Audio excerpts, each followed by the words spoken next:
앞으로 어떻게 나아갈지 결정하기 어려울 때 우리는 우리가 걸어온 길을 되돌아보게 됩니다. 한 발 떨어져서 사건을 바라볼 수 있다는 것. 이것이야말로 역사가 우리에게 줄 수 있는 혜택인 것입니다. 내가 하면 로맨스고 남이 하면 스캔들이라고, 또 내가 하면 투자요 남이 하면 투기라고 하던가요? 또 이렇게 말하는 사람도 있습니다. 투기는 실패한 투자요, 투자는 성공한 투기다.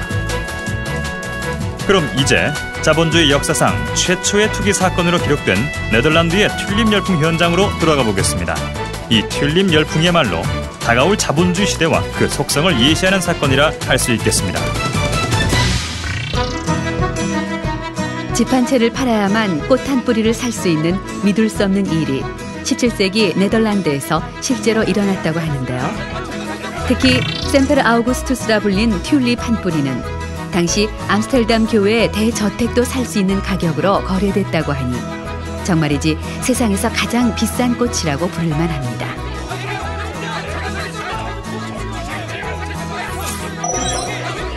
꼭 사야 하는데 못 사고 말았네요. 튤립 값은 하루가 다르게 뛰어오르는데 하루라도 빨리 사야 할 텐데 말이에요. 여기 있는 사람들 모두 저랑 같은 심정일걸요.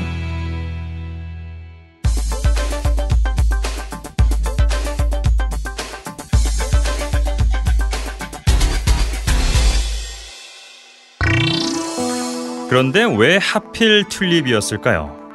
당시 상류사회 귀부인들은 사교 모임에 튤립을 머리나 가슴에 장식으로 달고 나타났다니, 튤립의 인기는 그냥 꽃이 아름다웠기 때문일까요?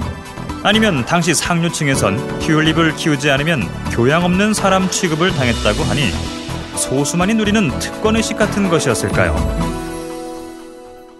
중앙아시아가 원산지인 튤립은 16세기가 되어서야 서유럽으로 들어왔습니다. 우아하고 화려한 색깔로 페르시아인들에게 사랑받던 튤립은 당시 그곳에선 사랑하는 사람에게 청혼할 때 주던 꽃이었다고 합니다. 초기 영주들의 정원을 장식하던 튤립은 공급이 수요를 따를 수 없었던 데다 모자이크 바이러스에 감염된 튤립이 환상적으로 아름다운 꽃을 피우자 진귀한 소지품이 되었습니다. 중간 상인은 비싼 값에 되팔기 위해 튤립을 사들였고, 중산층은 물론 서민들까지 높은 가격에 튤립을 사들였습니다. 튤립은 이제 사랑을 고백하는 꽃이 아니라 부를 가져다 줄 것이라고 사람들을 현혹하는 투기의 꽃이 된 것입니다.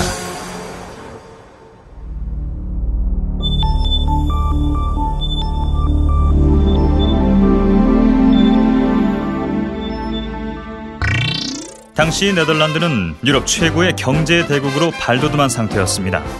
1492년 콜럼버스가 신대륙을 발견한 이후 유럽은 스페인과 포르투갈을 중심으로 대항해 시대를 맞게 됩니다. 신대륙에서 가져온 막대한 양의 금과 향신료, 비단 등은 이들 나라에 많은 이익을 가져다 주었습니다. 스페인과 포르투갈이 몰락하고 30년 전쟁으로 동유럽의 직물 산업이 붕괴되자 네덜란드는 이제 유럽 경제 중심지로 떠오르게 됩니다. 1602년 네덜란드는 신대륙과 아시아의 해상무역에 필요한 자금을 확보하기 위해 세계 최초의 주식회사인 동인도 회사를 설립합니다. 또한 영국과 프랑스 등 외국에서 들어오는 자금을 관리하기 위해 은행도 설립합니다. 이렇게 당시 네덜란드는 경제적인 면에서는 순조롭게 자본주의 경제 기반이 형성되고 있었습니다. 하지만 1635년 온 나라에 퍼진 흑사병으로 인해 정신적으로는 비탄에 잠겨 있었다고 할 수 있겠습니다. 이러한 상황에서 네덜란드 사람들은 자신들에게 부를 안겨줄 새로운 대상을 찾기 시작했는데 그들이 찾은 것이 바로 튤립이었습니다.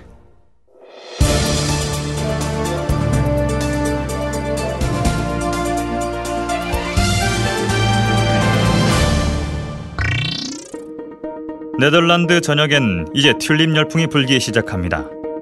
튤립은 상상도 못할 비싼 가격에 거래됩니다. 귀족, 상인, 변호사, 농장주, 선원, 농부, 시녀, 시종, 굴뚝 청소부 누구라고 할 것 없이 모두가 튤립 시장에 가진 돈을 쏟아부었습니다. 당시 고가주였던 동인도 회사의 주식에 투자할 돈이 없었던 가난한 서민들은 집을 담보로 돈을 빌리거나 그것도 안 되는 경우 물물 교환을 통해 튤립 뿌리를 사들였습니다. 튤립 열풍은 1636년 말에서 37년 초에 최고점에 달합니다. 1637년 1월 하루에 2배씩 가격이 뛰자 사람들은 집과 땅을 팝니다. 그도 그럴 것이 일주일에 10배 이상 가격이 오른 튤립 뿌리도 실제 있었다고 하니까요.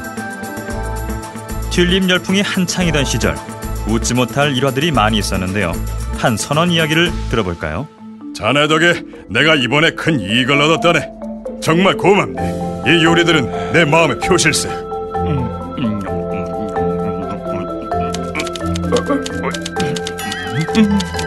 선원이 먹은 튤립 뿌리는 몇십 년 동안 일해야만 갚을 수 있는 비싼 것이었고 법정에 간 선원은 결국 유죄를 선고받게 됩니다. 그냥 튤립 뿌리일 뿐이잖아요. 선원이 말한 대로 그냥 꽃 한 뿌리일 뿐인데 이성이 마비된 사람들에겐 이렇듯 분명한 사실이 눈에 들어오지 않았던 겁니다.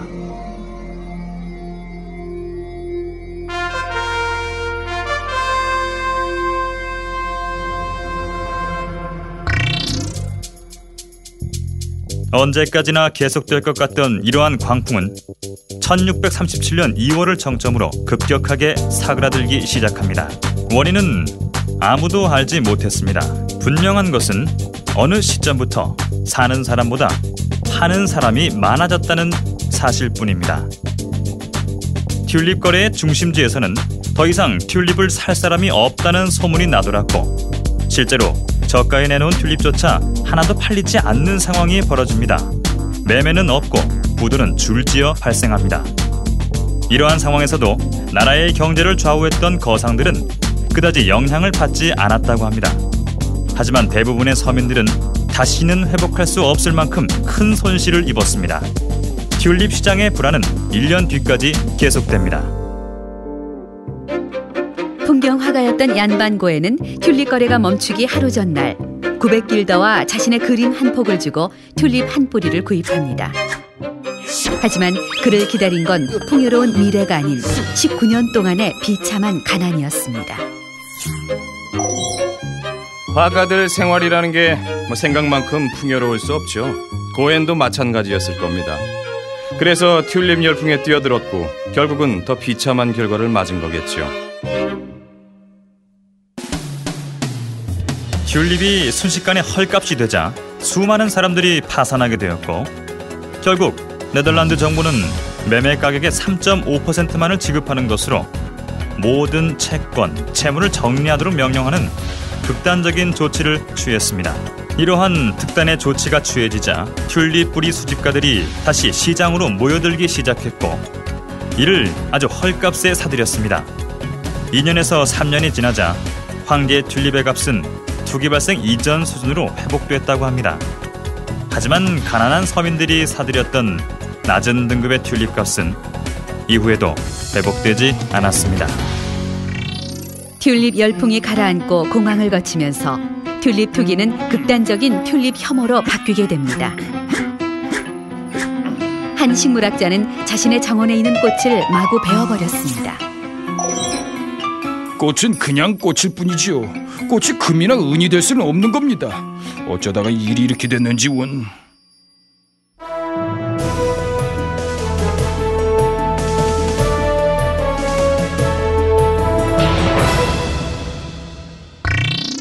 튤립 투기 열풍이 지난 뒤에도 시장이 회복되는 데는 상당 시간이 필요했습니다. 당시 네덜란드가 세계 무역에서 거둔 성공은 튤립 열풍을 일으킨 원인이기도 했지만 투기 열풍의 후폭풍을 견뎌내게 한 바탕이 되기도 했습니다. 하지만 네덜란드는 경제 대국으로서는 세계 무대에서 내려가야만 했습니다. 버블은 여러 가지 측면에서 사회 경제적으로 비용을 치르게 합니다. 일시적으로 소비가 늘 수는 있겠지만 결국엔 오랜 경기 침체를 불러오게 마련입니다. 튤립 투기로 인해 길거리에 내몰린 서민들이 그제서야 튤립이 단순히 꽃임을 알았던 것과 같이 우리도 무언가의 이성을 잃고 있지는 않은지 되돌아봐야 할 것입니다.